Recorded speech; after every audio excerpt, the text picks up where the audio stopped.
Ladies and gentlemen, welcome to Flesh Wound Farce, where we review and discuss your and our favorite comedy films. Actually, I'm going to do my intro last, and I'll explain why in a bit. I have with me today, I'm Ozzy V, but I got a little bit more to say after that. First, with me, world-famous juggler, Greg Larson. How you doing today, Greg? I'm great. It's the new year. Good things. Indeed. Yeah. Are you going to say new year, new you? Is that what happening? You know, I'm trying. That's why, I got to get a new jersey for this. I just didn't feel which one to do. So yeah, it's a T-shirt with Tom and Jerry on it, not a jersey with Tom and Jerry on it. Was that for Tom Lennon, star of Reno 911? Ah, yes. Look at that. Look at that. That's like Ozzy's thought process. And Jerry because of Carrie Kenny, who's the real name of the never mind. I'm retarded. Also with us, Flesh Wound producer Todd. How you doing, Todd? What's up? First show of the year for any of the Flesh Wound brands. So look at that's you, correct. First of the year. Now, I said I had to save my intro for last because this is the voice of the world's first and only combination trivia host, professional wrestling announcer of Chilean descent, and four-time 272 Fantasy League champion, Ozzy V.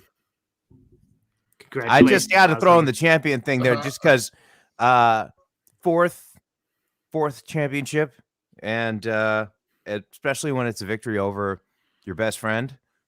That's especially, and sitting next to him at a live game, just his soul was crushed. Was his team crushed as well? Yes, every wait, it was the Broncos. Yeah, they got. We ended up leaving. I think 11 minutes left in the game. He's like, Let's just go. There's no point staying here. He was right.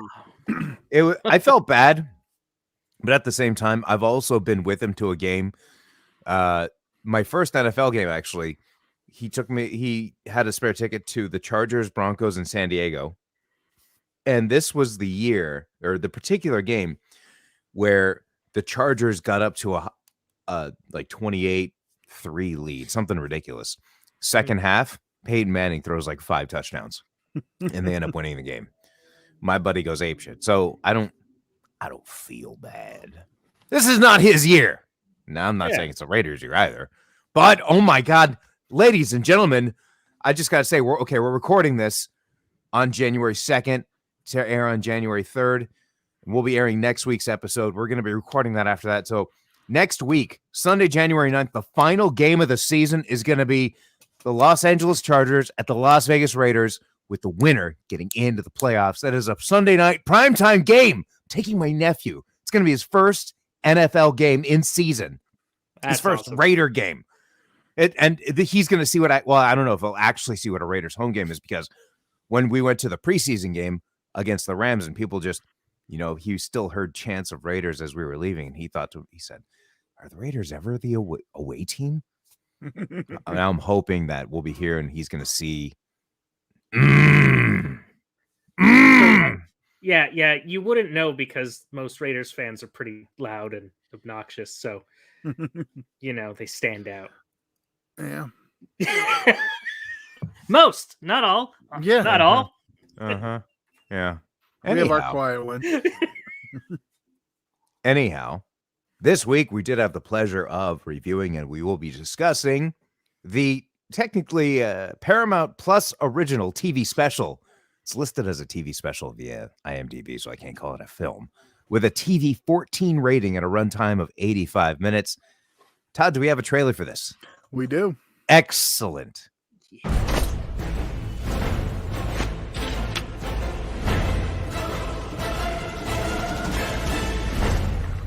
Good morning, gang. Apparently this Q, or QAnon, whatever that is, has been saying defamatory things. We need to put this in the hand and serve Q. They're having a convention on a boat leaving from Panama, Florida to Nassau. Yes! Yes! We go on, we go on! We're going undercover.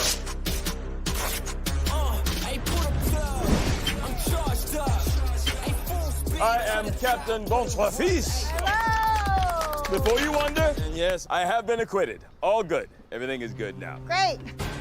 Fan out reconnaissance. Nice meeting you, Coco. So nice to meet y'all, too. A beautiful QAnon couple. You should see him with his pants off. You know, Q is a question, a query, and a quest. Here's what I'm thinking. Clemmy could get next to that little weirdo. I did it to become Miss Teen Whiskey Pete's, and I can do it now. So you guys know who Q is? It's a weird question. Let me ask you something. You guys cops? Go, go, go, go. Welcome to Jeffrey Epstein's Island. Heroes. Forged. Fire. Someone has to get this bomb safely out to sea. Not it. Obviously, I was going to do it. Why volunteer? Why would I step in and say that dramatically? I'll do it. Reno 911, the hunt for QAnon. Exclusively on Paramount Plus sign. Is it bad that I feel like I'm being threatened with a good time? I mean, this is some of the nice stuff. Some of this is actually next year's stuff, by the way.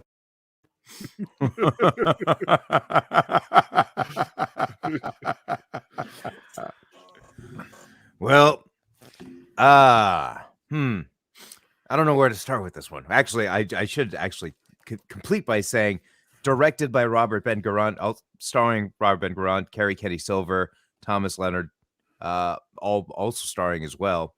Carlos Alazraqui, Mary Bedsong, Niecy Nash, Cedric Yarborough. As mentioned, runtime 85 minutes, so it goes by quick. Initial thoughts, Greg? Well, I've always loved this series. Back when I was living down south with you guys, one of our wonderful roommates, Mr. Burt, was a big fan of this series from what I remember. And, you know, it was good. It was like seeing old friends. And I was really excited for it. I actually didn't know that this existed until you guys brought it up. And yeah, I was super happy to go back, and a lot of laughs. Definitely glad I didn't watch it at work. But not that there was anything crazy in there, but it was just, you know, it was nice to enjoy it in the comfort of my own home with a tasty beverage or two. So. Absolutely. Todd? Yeah, I know. I'm kind of with you. I didn't know about this till after it got released. Normally I'm like on top of this stuff, and I used to watch it all the time too. They actually did a little, does anyone remember Quibi? That's like 10 minutes. Yeah, they did one season on that a couple years ago, which was actually pretty funny if anyone gets to see it. I think it's streaming on something, but I was really looking forward to this one. I'm not a huge fan of the first movie. I think it's lacking, but this one I liked quite a bit. You would say you like this one more than the Miami? Yeah, there was something about the Miami. It just didn't. I liked it, but I do favor this one. But you felt more to be desired from the okay, because the format didn't feel the same, and yet this one doesn't either. But it worked better for this because you still kind of get segmented up. Yeah, I felt in this it felt less like a movie, and more like a special in terms of like kind of just felt like an extended episode. I felt there was a lot of moments where it felt like it was trying to take up time, almost as though they wrote something that could have been finished in 50 minutes, but they needed 85. I could say this, and people who have seen it will understand. People who have not won't be spoiled, but I'll just say puppet show. I'm gonna be honest, made me fall asleep. Here's the thing. And when I woke up, I needed to go back and remember where I fell asleep. And that's where it was. That was actually a contender for one of my favorite bits. But only because like a lot of what they do is kind of improv, you know, they just have fun with it. And I know for a fact that entire scene was him going, "You guys, this will be hilarious." And they just like pushed it so hard. And like, yeah, it really wasn't that funny or that good. But like that, I know that passion of like a lot of comedians. Yeah, it was kind of funny because the way the three audience members were reacting was the same way that I was. See, and I kind of thought that was kind of the point too. Your sister. Oh yeah, no, I get that, but it was more like I sat there and the reason I fell asleep it was because my brain was like, "That's it. I don't know how long it's gonna take." It's like they turned off the lights. We'll get back to this later. We're gonna take a nap. It could have been a dance number. Oh my God. Okay, listen. And it was a very Lost Skeleton-esque joke of it's so bad we think it's funny. Yeah. So it makes sense you don't like it, Ozzy. Okay. Without spoiling, the whole reason for that scene made sense at the end. And it didn't it wasn't just like, oh, this is just a random and everybody's cool with this. Because that dance number, there was a dance number, and there was some very odd things that happened, and I was just like, but you'd rather watch that dance number than the other one. Shut up. Am I wrong? Okay, listen, just in case anybody's wondering, referring to the Once Bitten dance number. Yes, there's a dance number in Once Bitten, in case you forgot, because apparently everybody I talked to, like, I love Once Bitten. It was Jim Carrey's first theatrical movie. There's a dance number. Wait, there's a dance number? Yeah, there's a dance number in it. And no, it doesn't make sense. See, this at least at the end.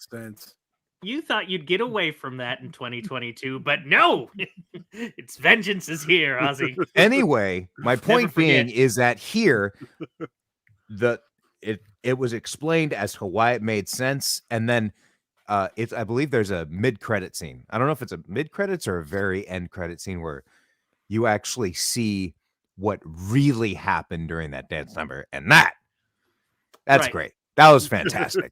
Like that made up for that whole thing. Right. But at the same time, it's funny, Todd, that you said that Miami you felt more to be desired, whereas excuse me. It's more that this feels more like the show than the movie did. Right, but I think okay, I gotta put this. Miami felt like a bad Police Academy sequel. I mean, I could see it being like maybe a rejected Police Academy script, similar in the way that Die Hard with a Vengeance was a rejected Lethal Weapon script.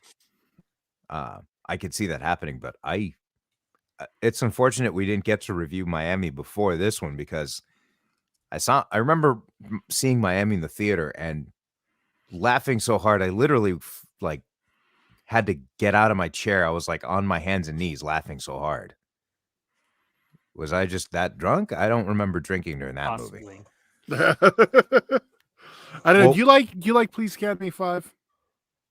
Was that the Russia one? No, that's I've never met anybody like that one. No, or no, that was the Oh no, I actually do remember that one. And I enjoyed it. I mean, I'm not saying like, oh my gosh, it was the best one. But it was like, okay. I mean, I kind of miss Mahoney, but bad. Jones was there. That's all I needed. Anyhow, where were we? Where were we with this one? Yeah, well, it was like I'm sticking with it was a bad Police Academy sequel, which I'll still watch. Interesting note. I didn't get to verify this, but it seems like that the interior cruise scenes were filmed on the Queen Mary. Because it looked a lot like the Queen Mary. That's exactly what my wife said. Over COVID, I'm sure. Right. But once, so in the trailer, it's, they need to serve Q. So they're going to get on this cruise. And that happens within the first 15 minutes. And them on the cruise kind of just feels like it drags to a point. Then they find Q, but they don't. It's almost like it just got to a point when it's like, this is not, I don't care anymore. Like all the characters could die at this point. I'd be okay.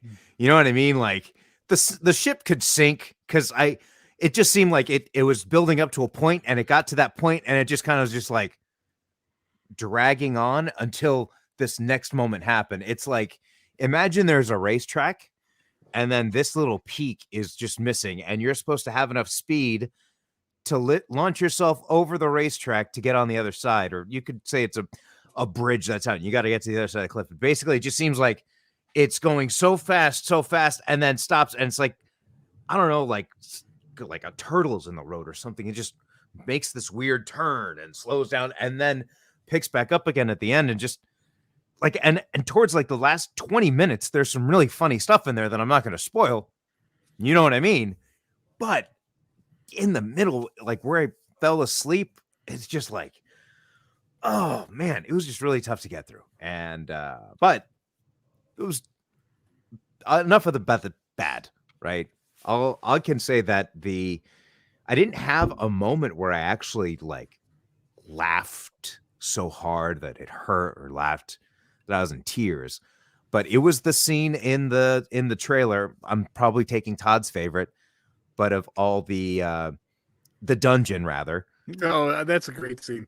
It's and then the line that's in the trailer of, "Is it bad that I'm gonna be tortured by feel like?" But I don't even remember the lines particularly, just because it was kind of, it's all like a situation comedy. And you're not really there for the lines specifically, like dialogue. It's more just what. I got like two specific random lines that got me. Okay, go for it. Well, I don't want to take both just in case. Okay, share one. Okay, and then if Greg doesn't, if no one else. Okay, when it's when they were talking about who Patton Oswalt was looking at, and he's like, "Oh, I think he's got a Marty Feldman," and I just lost it. Oh shit. Okay, since You're the one that's gonna have to edit it. I know. Well, so we'll see. No one else that did get anyone. All right, do we know who Marty Feldman is? Marty Feldman. That name sounds very familiar. He's Igor in Young Frankenstein. Who has the yes. Yeah. Okay. Got it. So I lost it on that. Well, since then, okay, Greg, I got one more. You go, and then we'll come back. Maybe right. You're not gonna have this one, so I'll do it real quick. There's a scene where he's on the phone, and like they're all doing voices, and he's like, "I have a blended family." I just lost it. Because like one was in there trying to make it seem like a legitimate family, but then everybody said something, so and then some had different actions. Yeah. Okay, there you go. Greg? Yeah, it's hard to, since this is so new, you don't want to say too much to spoil it. But the line and the moment that followed, slow and steady wins the race.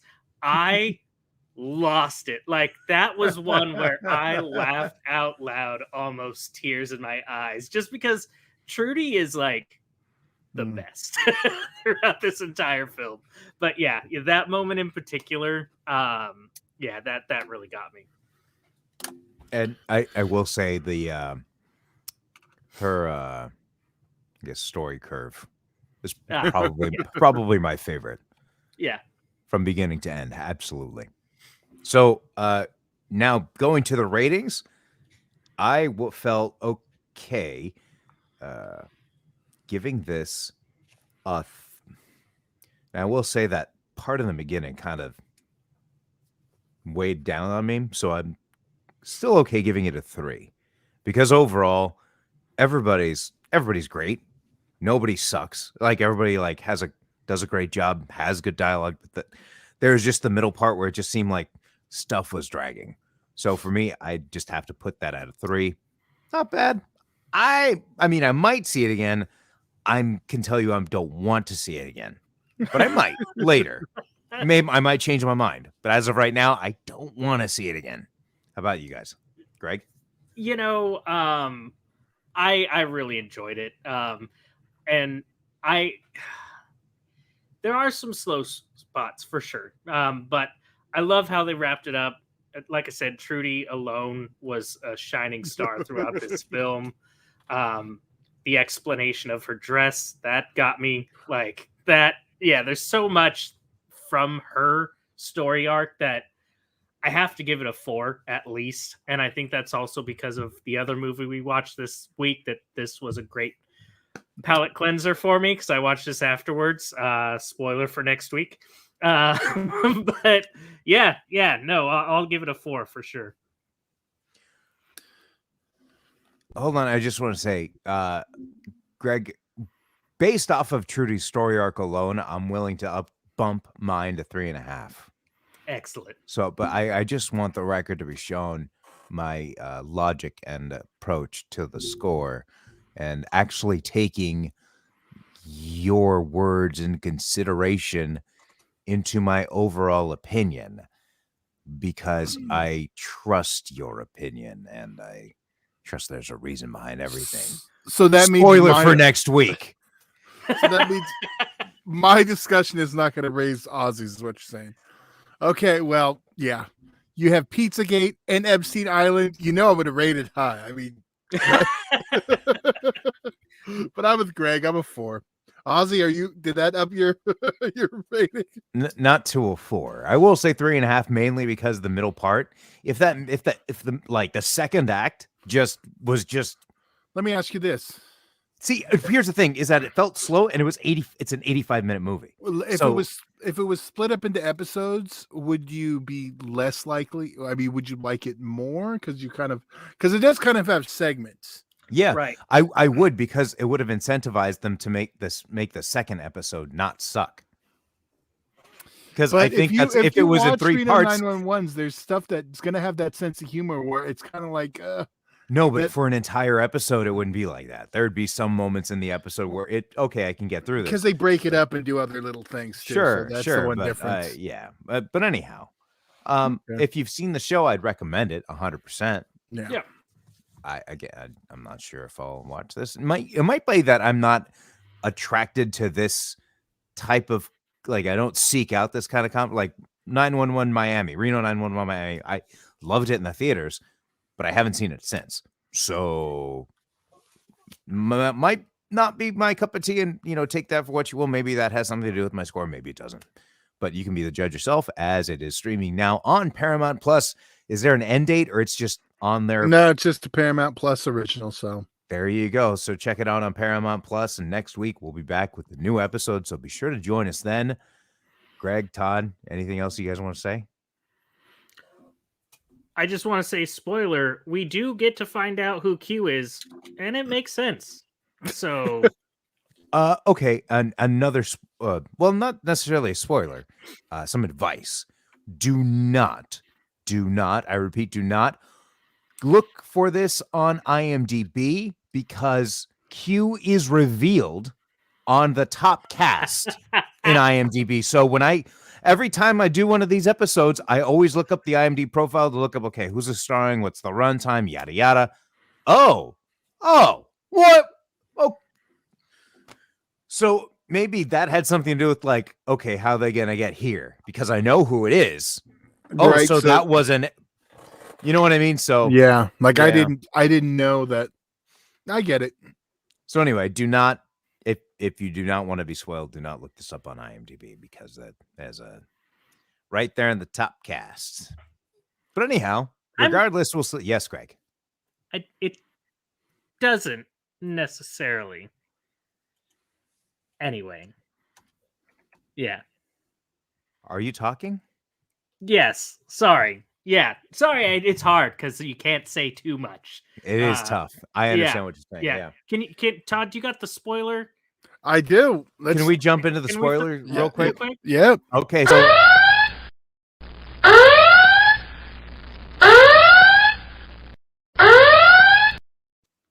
All right. Spoiler section. If you don't want to be spoiled, turn everything off. Well, not every. If you're driving, keep your car on. Turn us right. off. Good call. Good call. So, IMDb says RuPaul was Q, but RuPaul was not Q. Right. The speak and spell or whatever was Q. So, yeah, it doesn't. It's actually lies here on IMDb. So, but he just knew Patton Oswalt wasn't. Right. And Q. so when Pat knows I'm Q, I was like, wait, oh, fuck me. But I will say, I didn't know that. The speak and spell sound effects, just like, man, like boo doo doo doo, like just whoa. I haven't heard that. Oh my god. What the hell? It's like, time all takes place at once in your mind. So like, what am I for? R S. So anyhow, next week, ladies and gentlemen, we'll be any other spoiler things, by the way. All right. I think I'm good. Okay. Yeah. All right. Yeah, me too. All right, ladies and gentlemen, we'll be back next week with a new episode. Be sure to join us on the next episode of Flesh Wound Farce. Have a good night.